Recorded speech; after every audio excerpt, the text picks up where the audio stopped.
Welcome to a continuation of our celebrating that we're moving into. This is our first week of being around for 15 years. This is our 15th year of saying we are Pacific Ashtanga Yoga Shala.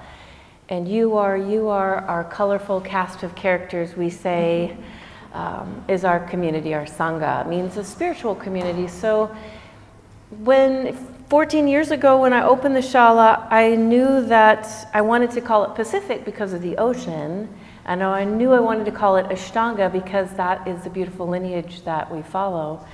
And yoga because most people don't know what Ashtanga is. And Shala because this is not any old yoga studio. Shala means this is your school.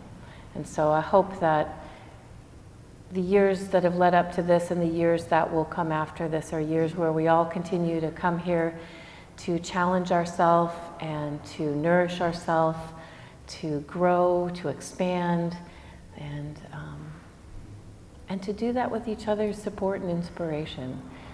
It kind of keeps us moving in that direction of, I'm not finished learning. I'm not finished being a better person. I want to keep being a better person.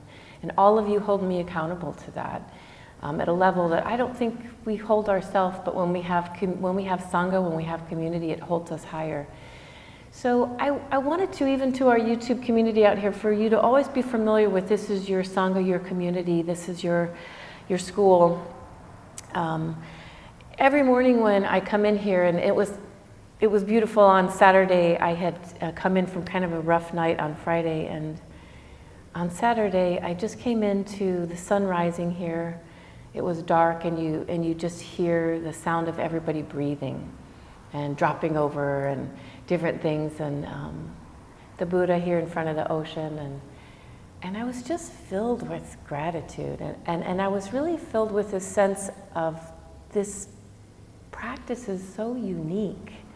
You know, even people don't understand when I tell them I'm going to teach in the morning. They're like, people practice for 3 hours? Like, it's confusing to folks. I'm like, no, it's more like Tai Chi. You know, people have memorized their practice, and they do their practice, and then when they're ready, they get the next pose. And there's something so wonderful about that, because when I was thinking of this particular teaching, I'm like, it really is the difference between you going to a yoga class and you saying, this is my practice.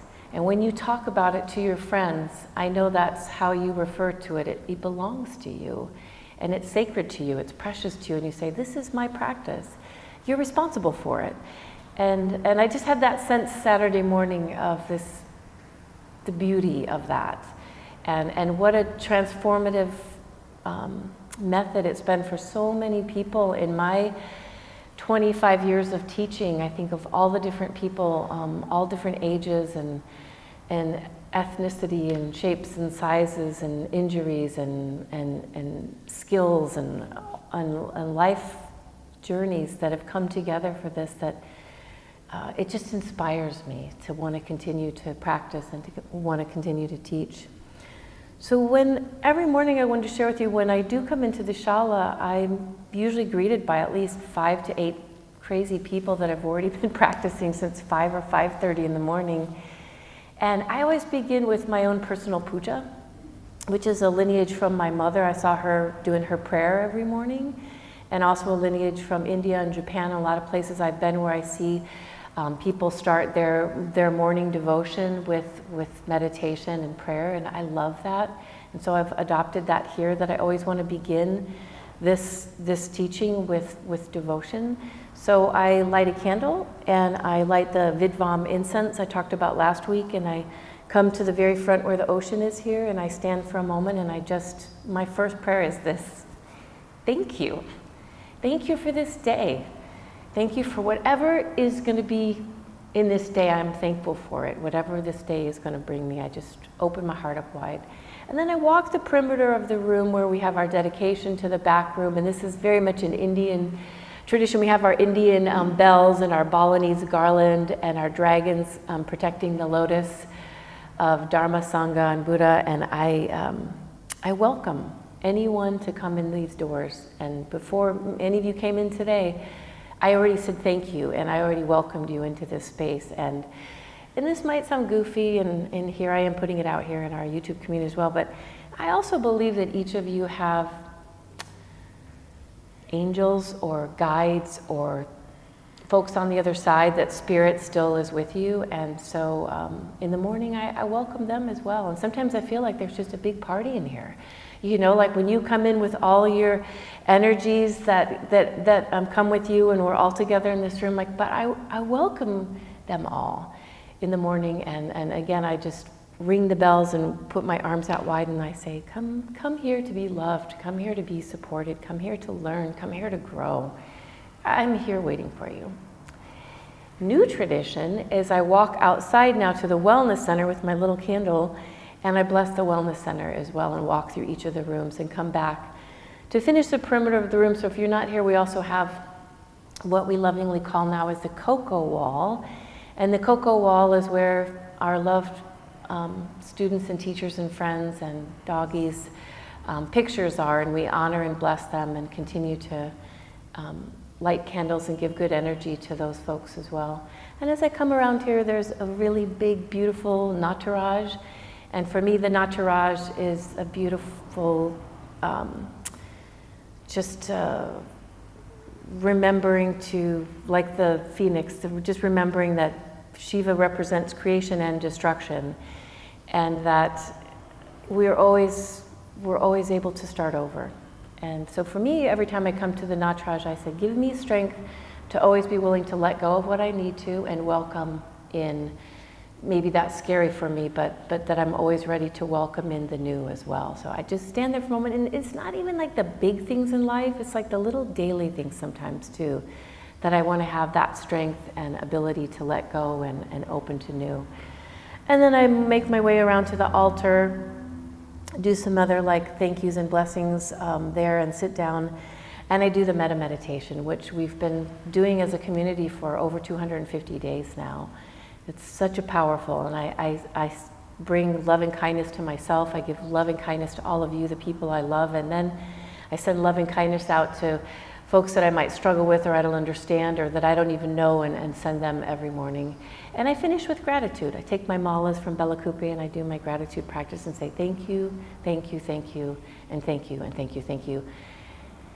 And that's how I finish my morning puja. And then the day begins here with adjusting people in classes, a class we're just about to have. And so I wanted to finish with saying there's been over the years something that feels very unique about Pacific Ashtanga, is that not only are we studying a lineage that's brought over from India that's very much about asana and breath and bandhas and all those things, but my bent has always been psychology. And so here we study neuropsychology, quantum physics. We've studied Sean Aker, Viktor Frankl, Joseph Campbell. The list goes on of all the different interesting things that we've studied over the years. And I feel like that's so much a part of our learning as well.